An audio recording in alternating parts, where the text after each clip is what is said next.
We'll do it live. Fuck it. Do it live. I'll write it and we'll do it live. And thing sucks. It's Wednesday, guys. I love that intro. Yeah, it's very poignant. You know, we're live. We're ready to hit the ground running for the NFC North of the Fans First Sports Network. Got to come up with that energy, right? That only energy that you can only get from Bill O'Reilly. Mm-hmm. Not everything that he says, not that type of energy, but definitely the umph and how he brings it. Yeah. As you all can see, I've got my pink on. It's Easter season. He has risen. He has risen. He has risen indeed. Amen. Take him to church, bro. Yeah. Let's go. Let's go to church, man. He has risen, but unlike JJ McCarthy. Unlike JJ McCarthy's draft stock that has risen out of I don't know where, risen like the phoenix in the last few weeks. That was a heck of a transition. Like that was magnifique. Hey, I appreciate the props, man. There you go. I love it.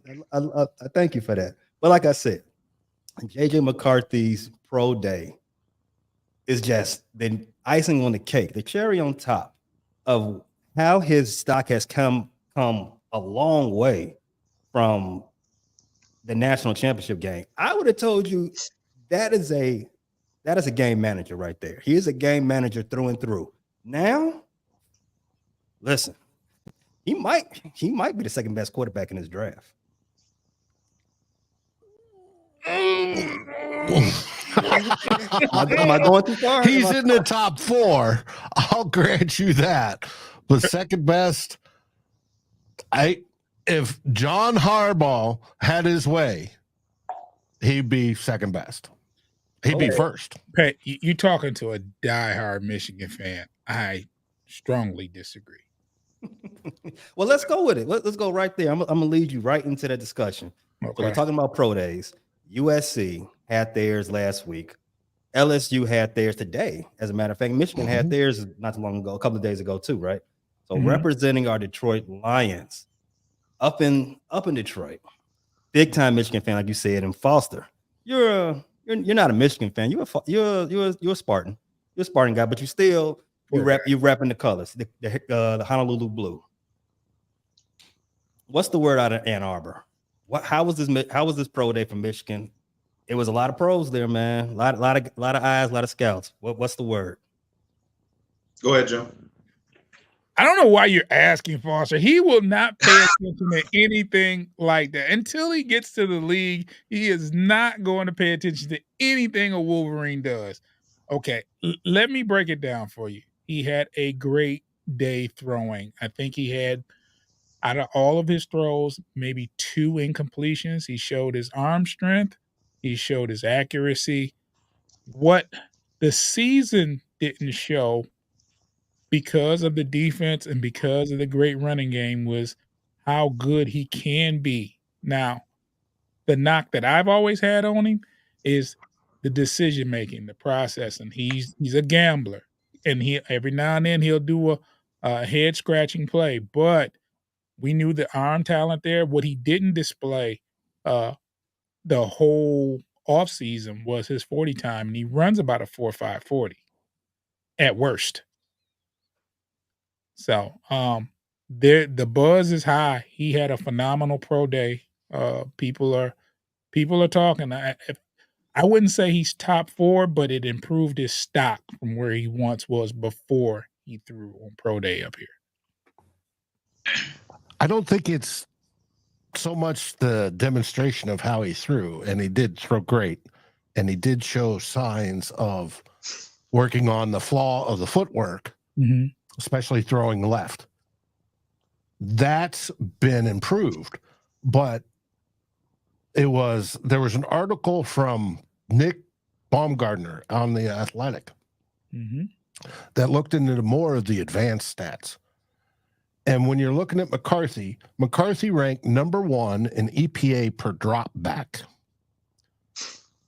EPA for drop back with play action, and EPA for drop back with runs included. Now, McCarthy played on average, they said it's only like 57% of the game because Michigan would go out and stomp somebody, St. Mary's School of the Blind, and have a 50-point lead, and they'd pull them out. And Washington in the championship. Too. Yep. And Correct them, June. Go ahead. But where McCarthy has really impressed people is on third down. Yeah. And it's the third down tape. And Coach O'Connell for the Minnesota Vikings says his third down tape is just amazing. Yeah. Now, when it's third and long being defined as 7+ yards, he has been lethal. He's hit at a 73.1 completion rate, number 1 in the FBS. And that is just amazing because if you're hitting it third and long, he's throwing past the sticks, unlike a former Spartan that was on the Vikings. It translates into wins. And he is a proven winner. And between those deep stats, because he didn't have the volume, everybody agreed he didn't have the volume because Michigan was kicking butt on everybody and he was pulled out. But those deep stats shows he has the talent. Plus, he's just turned 21, can just now drink. Yeah. He's shown the leadership.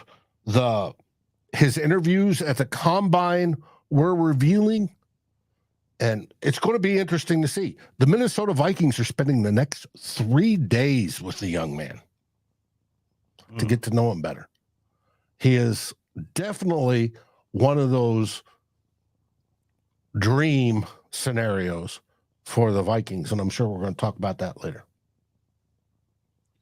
Oh yeah, you know these transitions well. Segues are your thing, Dave. You got it. You've got this down pat. Because the thing I was going to come right behind with this is that I know that JJ McCarthy news is music to Viking fans' ears. I just know it. And before we get into how you all want to maneuver around to get back, to get into that conversation of a top 4 quarterback in this draft, let's give some space to the other pro days that I did mention a little earlier. USC had theirs last Wednesday. We can go from today. Caleb Williams. I don't know if you all paid attention to it. Pro days are kind of all the same. It's just, a glorified warm up, right? A lot of cameras, a lot of media attention, a lot of hype. Caleb Williams went out there and looked very, very, very relaxed, very comfortable, and just flicking the ball around, moving around, doing everything they said he can do as a breeze. Did you all have any other take away from it? Because from all intents and purposes, everybody said it was a successful pro day. He looked the part, except for Dan Orlovsky from ESPN. He's the only one that said, "Yeah, Caleb Schmaleb." What did you all think? For me, his pro day, he showed what we all thought we knew. I mean, I thought from game tape that he didn't have to show me anything from a pro day. Like he can make all the throws, throwing on the run. He has the arm strength. He definitely has the accuracy. I was more impressed with his accuracy than anything. And his improvisation during game time is crazy, which that's a whole nother conversation of how that affair in the NFL. Hopefully he has a little bit more protection and doesn't have to do those plays so much next level. But well, I don't hope that because I'm a Lion. I hope he does have troubles with this offensive line. But at the same time, he threw pretty good. He did exactly the throwing could only hurt him at this point. It couldn't help his stock at all. So, yeah, but you got to pretty much if you didn't throw in the combine, you got to wait to the pro day. You've got to demonstrate something. Now, from what I gather, he's having private. We're seeing a lot more private meetings with teams. Yeah. And he's having one too. And he had one with the Chicago Bears. And Eberflus was just absolutely gushing about his leadership. And so I'm sure he's going to be a great fit. I see Pay is wearing pink in solidarity with his next new quarterback. That's going to be absolutely fine. How's he going to survive in Chicago? Well, we'll find out. Quarterbacks don't have very much luck there, and we'll see. That all ends now. The Caleb Williams era has begun. I'm already calling it. The draft is a formality. The Caleb era has started. The bum quarterback train is done. That train has been retired. We have got a baller. We've got a baller, and if he's going to wear pink, we're going to wear pink with him. Damn it, that's just how we gonna roll. Gosh, What about the painted nails? You doing the painted nails in solidarity, or is that where it stops? No. That is I mean, I'm you can do it. You know, hey, power to you, man. Just make sure those 40 touchdowns is on time. That's not happening on old block or 63rd, Foster. No. You'd be surprised. You'd be surprised it goes on that way. No, maybe not. More than likely not. It will not happen on old block or any other dumping grounds out south. But I can tell you this right now: if my man is as confident on the field as he is off the field, we got a winner. We got a winner, and I'm proud. I am ecstatic to say that. All right. Pride, you might say. Ooh, hey, you quick, B.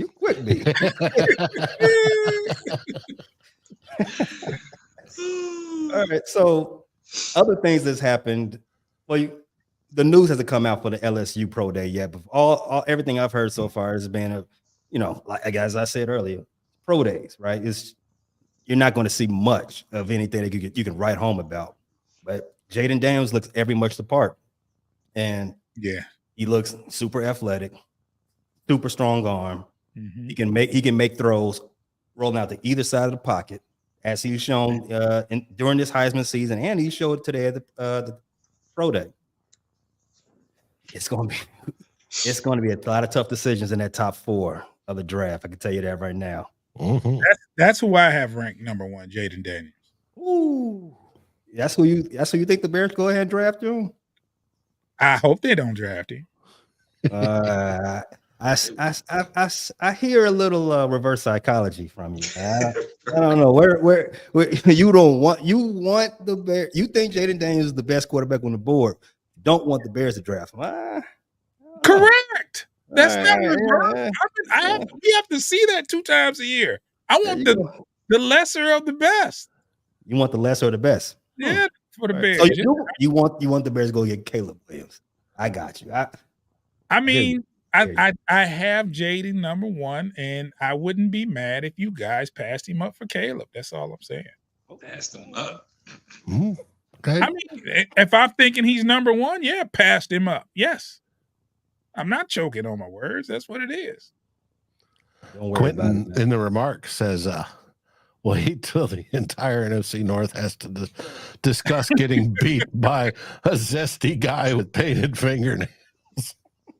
Hey, Q, that's my co-host from the Bear Claw podcast. Shout out my man Q. Shout out my man Q. You let him know we coming to take the whole not just the division, but the conference by storm. But my man's gonna wear pink while he's doing it. Hey, let's not get it twisted. I think Caleb is the second best. I think those are the top 2, and you don't go wrong with either one. I'll say that. Yeah, maybe you're probably right. You're probably right. I think both guys are physical specimens in both ways that they've shown already. The back-to-back Heisman winners. You can't go wrong either way. Right. However, don't overthink it. You know who the presumptive number 1 guy. Go ahead and get that guy. For sure. Let's go talk about the other news that's happened this week. Big things happens every year. Owners get together and decide how are we going to make this game better for us. and more confusing for the players and more annoying for the fans. The NFL league meetings concluded yesterday, if I'm not mistaken. So out of that, the two biggest things: one, hip tackles, hip drop tackles. Am I saying that right? Hip drop tackles. Hip drop tackles. They're now a felony charge. You try to tackle somebody that's bigger than you. You try to get around them and just bring them down from the hip. You're catching the flag. You might get penalized a little more so after the flag. You might get a fine as well. Before I go to this next thing, that's got the most attention in social media circles. Mm-hmm. How do you tackle a guy now? Derrick Henry turns that corner and you're a 5'11" DB? What are you doing? Hoping he's wearing a flag and you can pull it. Me and Foster talked about this earlier in the year because they were talking about it, and we were saying that they're probably going to implement this hip drop tackle rule. Mm-hmm. Well, and the reason being is because if the defender grabs around the hips and then he lifts his feet up and swings them forward, he's dropping. There's that sudden drop of weight. And some of these guys are falling on the legs of the ball carrier, and it's causing injuries. Well, yes, it is. That's undisputed. They got the numbers to show that. It does that. Now, the question is, how do you fix that? How do you tackle properly if you can't do that, right? Because we've already got, you can't tackle, can't, hit him with your head. You can't hit him up, all the different rules. You can't, crack back block. There's all sorts of rules for player safety. How are they going to adjust to not doing that? And that's the question. Now, as a former coach, obviously not the NFL level, I would teach my guys to go through the ball carrier. That's the simplest way. Just tackle through him. And that's good technique anyways. But if you're behind, it's going to have to be a leg sweep type deal. Yeah. That's the only way it's going to work. The hard part is tackling from behind, running to catch someone. Mm-hmm. They're going to have to go for that leg sweep. They're going to have to go for the legs, wrap up the legs. Mm-hmm. And then they still may fall on the legs and cause injuries, but it's not the sudden drop in weight where they drop the hips. And I don't expect to see too much of it called.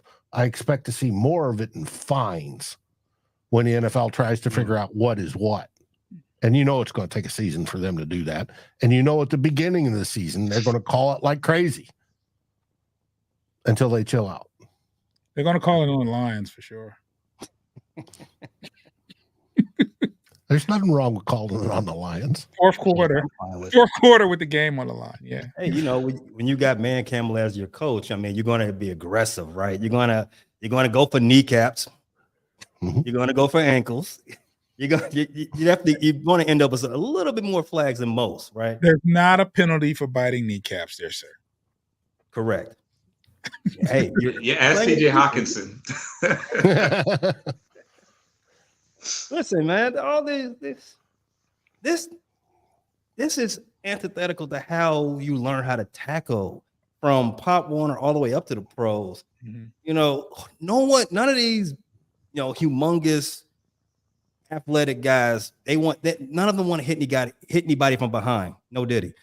They want to go ahead and they want to go ahead and hit the way they've always been taught to hit people. They want to go, right to the midsection. And if you can't hit them that much or affect them because they're about bigger than you, you go, you try to wrap them up on the lower body. Now you can't do that. I don't know, man. 5 years from now, it's going to be we might be playing with flags, as one of our commenters said in the comments. It's going to be two-hand touch before you know it. But, and part of this is to give the offense more advantage because people love seeing scoring football. And the NFL wants to promote that. They've always been against the defense that way. That's true.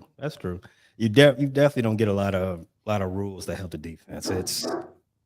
It's how many more points can you score? How many more fantasy points can we give our fans? How many more parlays can we cash out for our loyal customers? Oh, Jonte Porter. No, don't do that. Don't do that.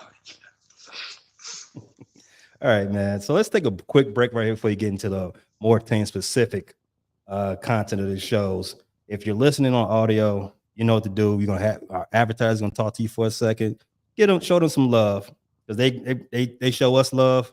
We will appreciate if you show them something right back. If you're watching live, just stick right here. We ain't going nowhere. We'll be right back in a few seconds.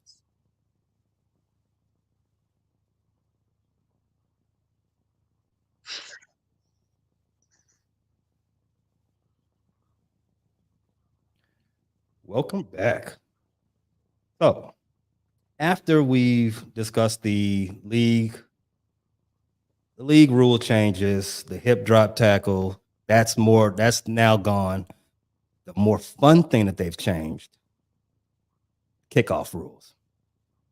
Now, I looked at it and it looks just like I'm gonna call it what it is. They stole another thing from the XFL. That's all it is, right? And I think the XFL had it right from the beginning, as they've had some things right. But to me, the first thing that came to my mind is that Devin Hester, Chicago Bears Hall of Famer, will remain the greatest kickoff returner for all eternity. There's no one with these changes to the kickoff, no one's going to ever come close to even scratching his legend. June, how did those changes arrive with you? That's what I was going to ask you. I'm not up on the change. What exactly are the changes? So, what they've done so far, you have to meet. In fact, I'm going to read it right off The Athletic, so I don't misstate anything. Okay. The ball has to be returned if it's kicked into the landing zone. The landing zone is the opposing 15 yards, right? If the ball is still to be returned, if it rolls into the end zone or kicked into the end zone through the air. If the ball is kicked into the landing zone and it rolls into the end zone and gets down by the kickoff team, it will be placed at the 20-yard line. If the ball is kicked through the air to the end zone and gets down, it will be replaced at the 30-yard line. So that's a few of the bullet points. So they're forcing you to return it if it lands anywhere short of the end zone, pretty much. Okay. The landing zone goes between the goal line and the 20-yard line. And the idea is that the ball lands there. And so the returner can return it. Mm-hmm. And if it doesn't land there, that's when it's not penalties, but that's when if it's kicked through the end zone, if it goes out the end zone, the ball starts at the 35. If it doesn't reach the landing zone, i.e. it falls on the 22nd and stops, then it goes out to the 40. If the ball hits the landing zone but rolls into the end zone and they do not bring it out, it starts at the 20. But if it lands in that landing zone, it must be returned. Yeah. That's the big deal. Now, where the offense and defense line up is different. The kicker is going to be back there on the 35 where he normally is, on the X. That's where the ball starts. Mm-hmm. The kicking team, the other 10 guys, are lined up on the receiving team's 40-yard line. They're already on the other side of the 50. Can't move. Right. And more than 5 yards deeper is the receiving team's front line. There's usually 9 of them. They're there. Those two lines of players can't move, like Foster just said, until the kickoff returner catches the ball. So they're waiting. So there isn't the whole massive rush, the whole time. And what this helped in the XFL is they had 0 concussions. Whereas in the NFL, the old style, that's where a lot of the concussions came from because everybody's running at each other at full speed. And so what they hope this does is get the special teams coordinators all sorts of jazzed up on planning plays. It's basically a run play where everybody starts spread out and then they're going to fall back into a blocking scheme and they have however they want to do it. It's going to be interesting to see. Pay said, it started out in the XFL. Well, this weekend starts the UFL. I believe that's the new name of the merged league. Yeah, UFL. And you're going to be able to watch it because it's the exact same one. It's going to be interesting. It brings back the kick returner, right? Because you're not going to see kickers just blasting it through the end zone again. So for us, that's Kene Nwangwu, right? He's now guaranteed to make the team. But you're also going to see more running backs, and he's a running back. You're going to see more wide receivers, and they'll usually put two guys in that landing zone that are going to try to return the ball. And it'll be more like almost like a punt, but without the gunners being right on top of you. So are you gonna see more skill? Because I've already seen on Twitter where people are envisioning, like, well, as far as Lions fans, Jahmyr Gibbs and Jamison Williams, because it's now safer. Are you going to see more skill type guys as opposed to your just fastest, cheapest guy out there? Do you anticipate that as well? I do. But you're also going to see a different composition of the special teams, because before, what were the kickoff and kick return teams? They're comprised of a bunch of linebackers and defensive backs and stuff like that. Fourth string running backs. Yeah. To specifically built for that. Well, now you're going to add some blocking into it. What does blocking bring to you? More linemen. You're going to see some of the bigger boys in there. And it's going to be interesting to see how this develops. And yes, just like you said, Foster, you're going to see some of the skills guys get back there because it is safer.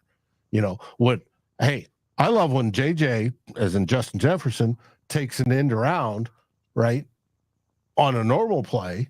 Well, what if he's doing it on a kick return? Oh, yeah, buddy. It's going to be fun. There's going to be chances that this is going to make this exciting, because before somebody would score, right? If it were in Minnesota, somebody would score and suddenly we start singing our Skol Viking song. That's great. You got about 12 minutes until you got to be back in your seat to watch the receiving team start their play, because with the commercials and everything else, all that's the case. Now you don't have that quick time. It's going to be you score, you sing, you celebrate, and suddenly the game's back on, because that returner can take that ball to the house and take it quick. Hopefully not too quick. Devin Hester's still going to be the man. Devin Hester is the man. There is him and the joystick down in Kansas City were the two best. Dante Hall, yeah. Dante Hall. Yeah. Dante Hall was he was electric. He was electric. I liked what you were saying there, Dave. You brought a Viking appeal to it.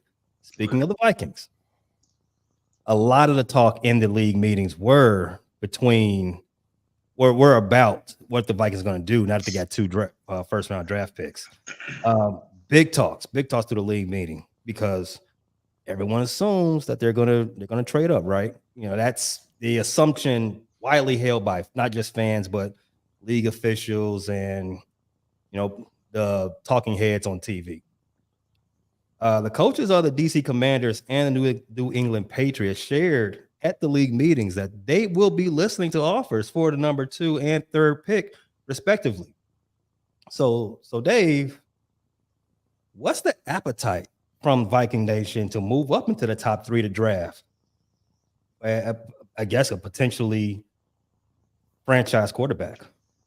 Well, you guys may be a little young. I think June remembers a TV show called The Jeffersons. Oh, yeah. came on. It was a syndication when I Yeah, rolled it around. was. We're moving on up. I guarantee it. We're moving on up. They already have a plan. There's Mark Wilf, one of our owners, was absolutely giddy when I think he was talking to Tom Pelissero about how the Vikings have a plan. They're excited. They're happy. Everybody's happy. We got Sam Darnold, but we have a plan. And he was ear to ear grin. What I think is every team from number 2 through 5 has had either the GM or the owner say, yeah, we're open for business. Is the trade big enough? Now, they're not just talking to the Vikings.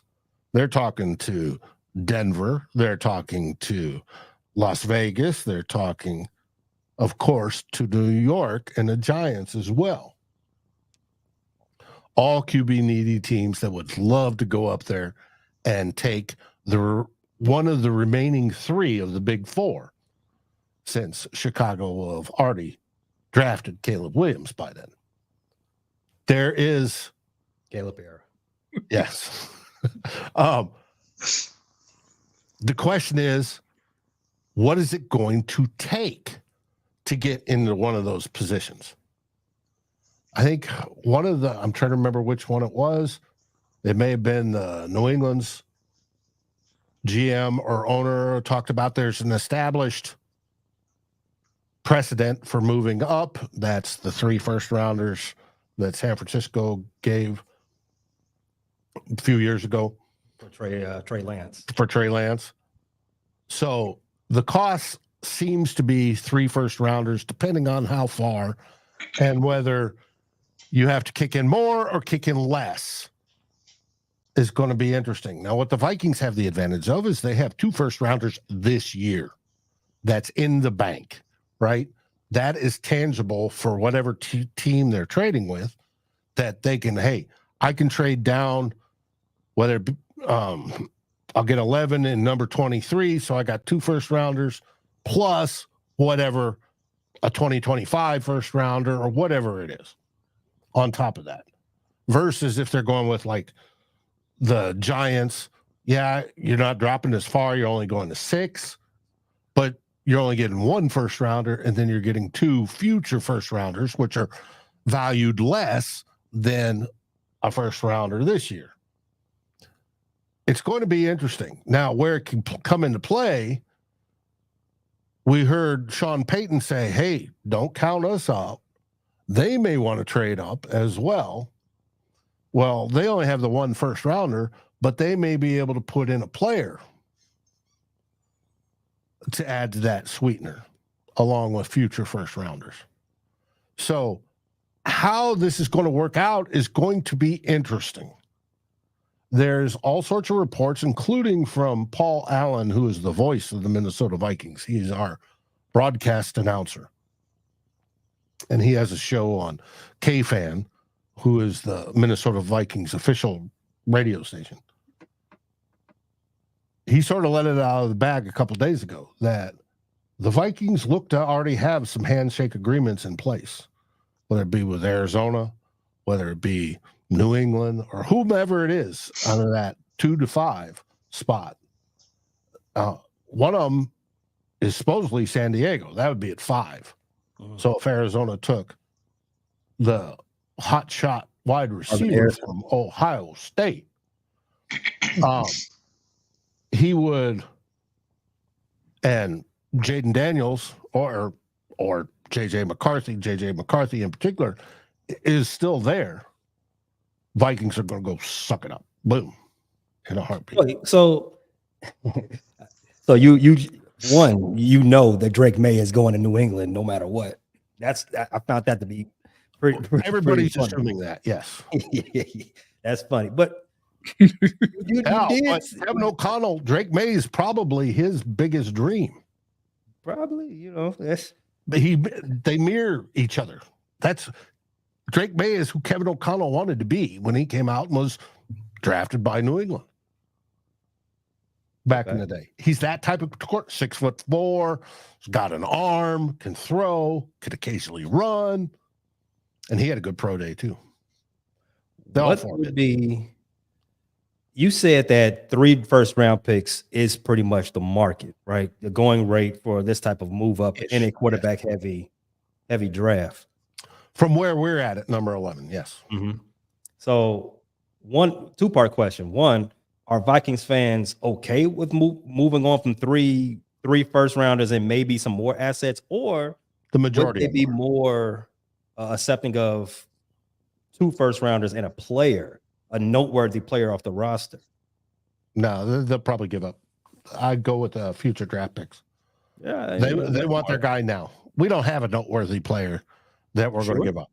Yeah, that we're going to give up. With 100%. We are not giving up. I know you want Justin Jefferson, but no. Believe it or not, Kevin O'Connell said he's been in constant contact with him. They talk about the future quarterbacks and what they're looking at. He's part of the process. Kevin O'Connell says there's a few other players as well, and we have a players leadership committee, which JJ is part of. But specifically, he's focusing on JJ, that JJ has input into who they target. And I think if you take the top 4, Caleb's going to the Bears, bear down, and the other 3, I think they'd be happy with either one of them. Okay. Ooh. But Justin Jefferson will be a Minnesota Vikings. And there was a report this week from Star Tribune, I believe, Minnesota paper. It's either that or the Pioneer Press. They had 2 papers in Minnesota. Charlie Waters, who I don't trust all the time, but sometimes he has some good stuff. He's an older guy, probably closing in on 70, I would guess. Reporter, been around for forever. And he says they've already got the 5-year deal, basically everything but signed with JJ. So we'll find out. Okay. All right. We are going to keep our ears to the street on that as the news breaks for the Minnesota Vikings pre-draft happenings. Let's move on to Detroit. Biggest news out of the Motor City this week, since the last time we talked, was Cam Sutton getting arrested. Unfortunately. Well, not arrested. Well, no, he hasn't surrendered yet. Oh, okay. No. So, which is arrest warrant was issued. Now he hasn't been.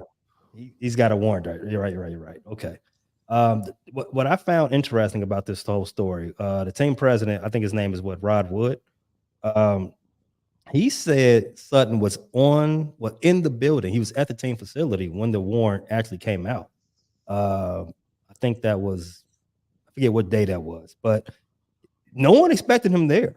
He was pretty much just showed up out the blue, started working out, and then they went to talk to him, and he said, and they was like, "Hey, you got this situation going on. We just heard about it."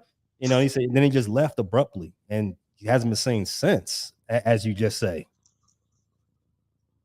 And then it was like, I think it was like after like maybe an hour or so after that, they decided, hey, we're just gonna cut him because I don't know what's going on, bro. But what's these type of topics are obviously a lot of moving parts, obviously disgusting. So I'm going to see to you all tell me what's being said locally on this whole situation. A lot of different things. I mean, obviously, touchy situation when you start talking about domestic situations. He was already kind of on the outs as far as his performance on the field. Some people are questioning whether or not he's even alive because he just hasn't been seen. But I the fact that he was present and somebody laid eyes on him, that is somewhat encouraging as far as that's concerned. But after June 1st, when I think we're off the hook past June 1st, so I think people are relieved in the fact that it won't financially affect us. So, we're still, from here we're moving forward and trying to clean up that situation. I think that the fact that he's cut and we've cut our losses, there's some encouragement that we can now move forward and address that situation. And rumor has it that Kool-Aid McKinstry ran a 4.47 with a broken foot. So come on in, my boy, if it's yeah. Yeah, there's a lot of different things being said and being thrown around, but from what I understand, and Pay, maybe you've heard the same sentiment. The Pittsburgh Steelers head coach reached out to him and did talk to him, so I believe he's okay physically. I think they even asked Coach what was the conversation. He said none of your business. So he's physically okay. I don't think there's much to worry about that. It's just more so where's his mental at, and I think once I think the Lions cut ties, but they didn't say anything would happen. But that actually happened. What you said, Pay, as you talked about the story where they actually told him about the situation and he left. And so at that point, it's like, okay, what do you do? As an organization. Uh, and they took a strong stance and say, hey, we're moving on. So A lot of workplaces do that. If suddenly you stop showing up and you don't talk to them and they can't get a hold of you, that's grounds for termination. yeah. I mean, you have an agent, you know what I'm saying? I mean, if you don't want to talk, at least your agent should be available to talk for you.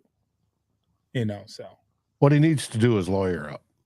Yeah. Which is what they told him to do is get some representation. Focus on the allegations.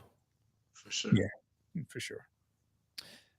Speaking of the allegations, I'm gonna go ahead and read something that was put out from the Athletic. And an arrest warrant for Sutton was issued after the cornerback was charged with domestic battery by strangulation concerning an incident that allegedly occurred on March 7th in the Hillsborough County Sheriff's Office. That day, the sheriff's deputies responded to a call at 4:52 a.m. Eastern Time at a residence in Lutz, Florida, near Tampa, and a woman who had allegedly been battered. Sutton was no longer at the scene when they showed up. The sheriff's office went on to say that they've made numerous attempts to contact Sutton, calling him and attempting to reach him at his residence, but both of those attempts were unsuccessful.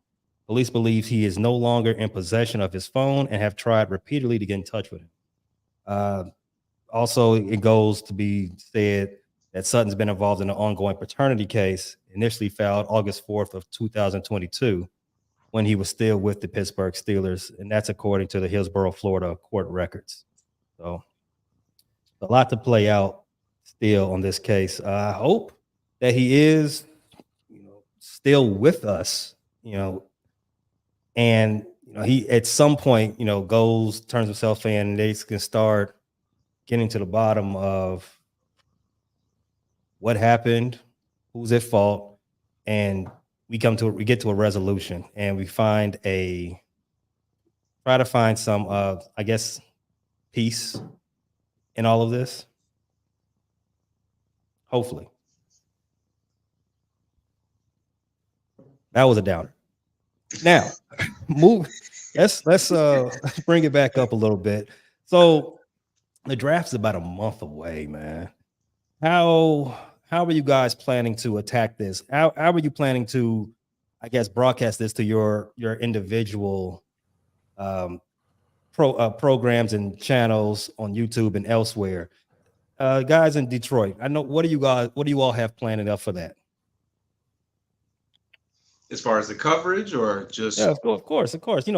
Draft day is a big day in the podcast realm, man. I just want to know, how are you all going to attack this? Okay, I'm gonna tell you what Foster's doing, and he's really, really teasing the Lions fan base with his selection.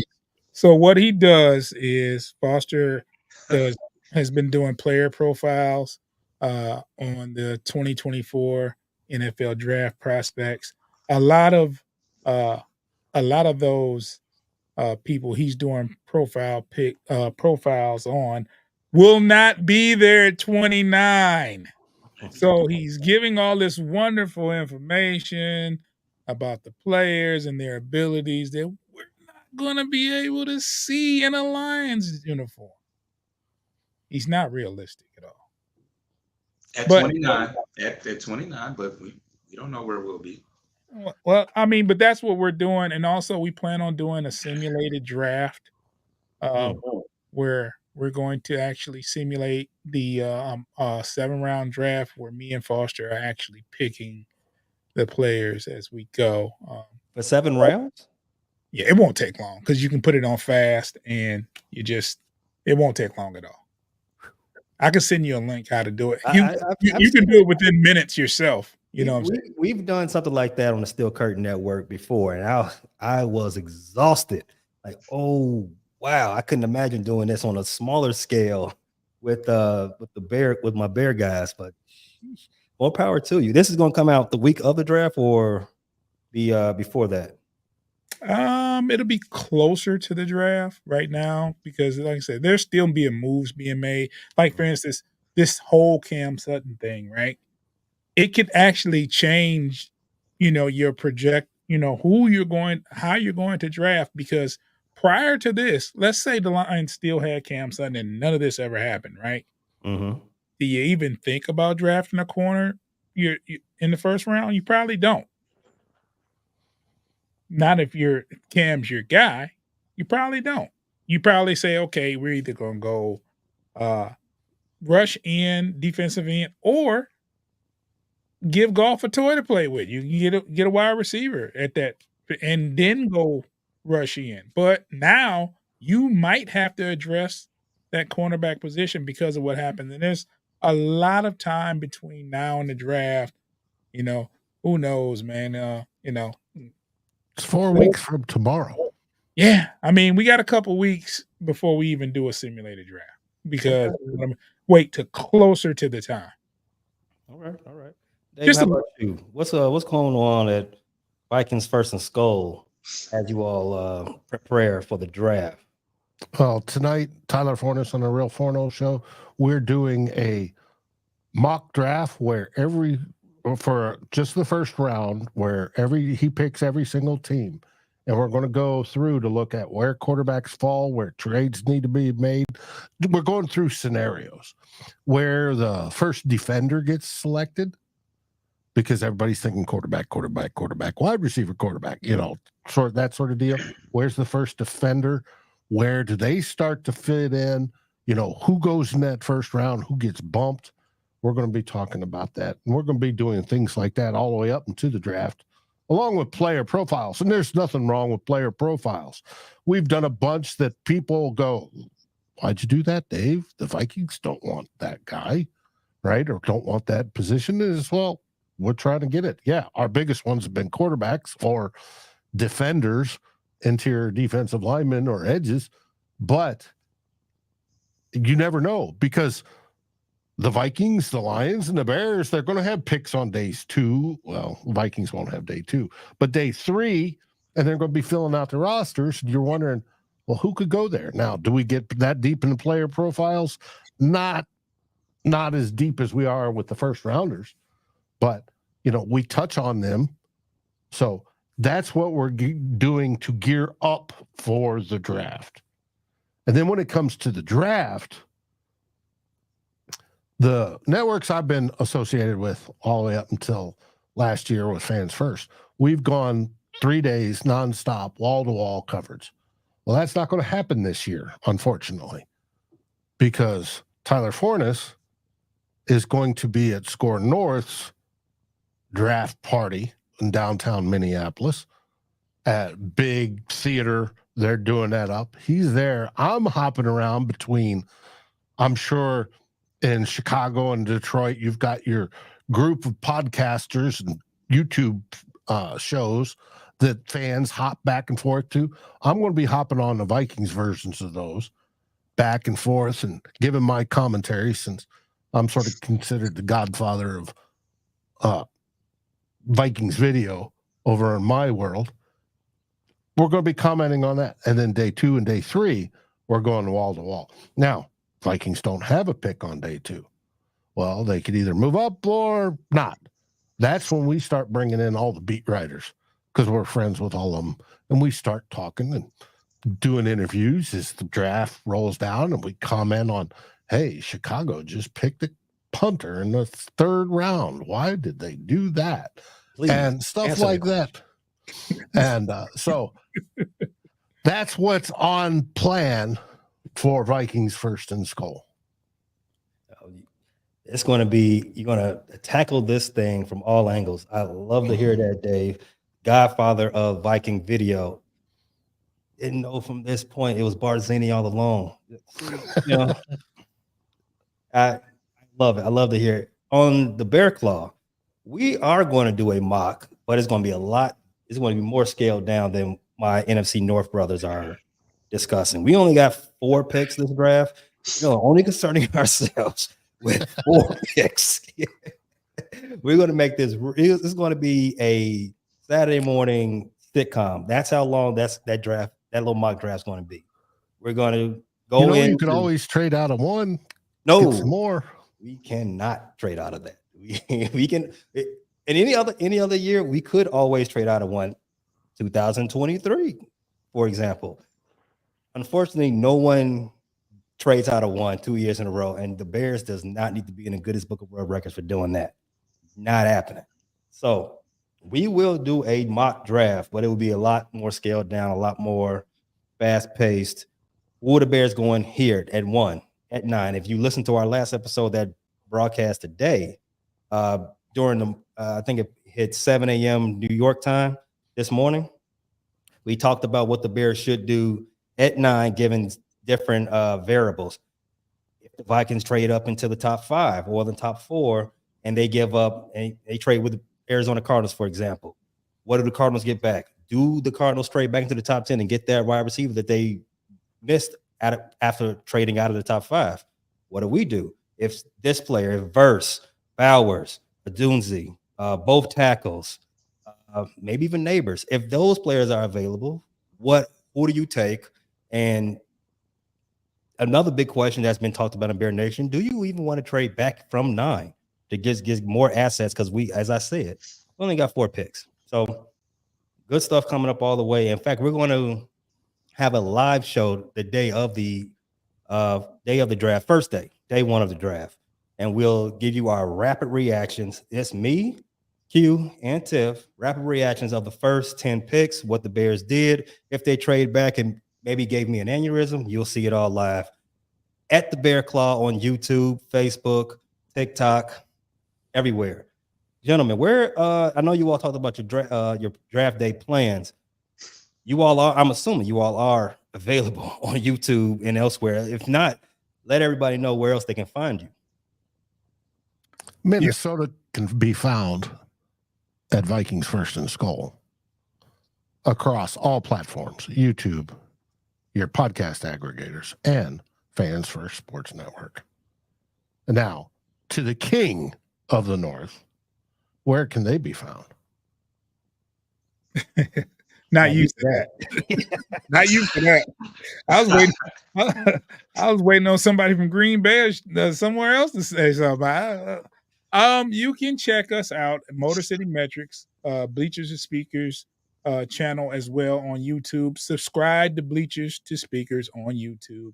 Of course, that's our new channel. We'll be moving over there full-fledged at the beginning of the football season. Right now, we're trying to build it. You can also catch us on all podcast streaming platforms. Bleachers to Speakers, FFSN in the search. Follow us. Download the episodes. Check us out. We drop a lot of content during the week. Riding to work, cleaning the house. There's plenty of content on there for you to listen to and enjoy. Can't wait. And Pay, I know you're linked up with multiple things besides the Bear Claw podcast. Where can they find you? On YouTube, the channel is called Frustrated Chicago Sports Fans. But everywhere else, that's TikTok, anywhere you get your podcasts, Facebook, all the same name, the Bear Claw Pod. Check us out all there. Just like June said, we drop in stuff all throughout the week. If it's not an actual episode, we're dropping some information, clips, memes, fan polls, stuff like that, all to keep you engaged about the Bears and what they're doing now. It's a great try. As I said, the YouTube channel, Frustrated Chicago Sports Fans, we've got obviously the Bear Claws on there. You got the Shot City Bulletin Board following the Chicago Bulls, and the new White Sox show, which is titled "What Did the White Sox Just Do?" Very funny. You want to check that out too, because the White Sox are going to do a lot of things this season, except win. You want to hear our takes on this. Go Cubs. Go Cubs. Gentlemen, I'm out. I have nothing else to say. If you all have anything, how you want to dismount? Hey, opening day baseball starts tomorrow, and I know on our Detroit network they talk about baseball. Go Javi. Oh, Toilet flush. Skull Vikings. And bear down.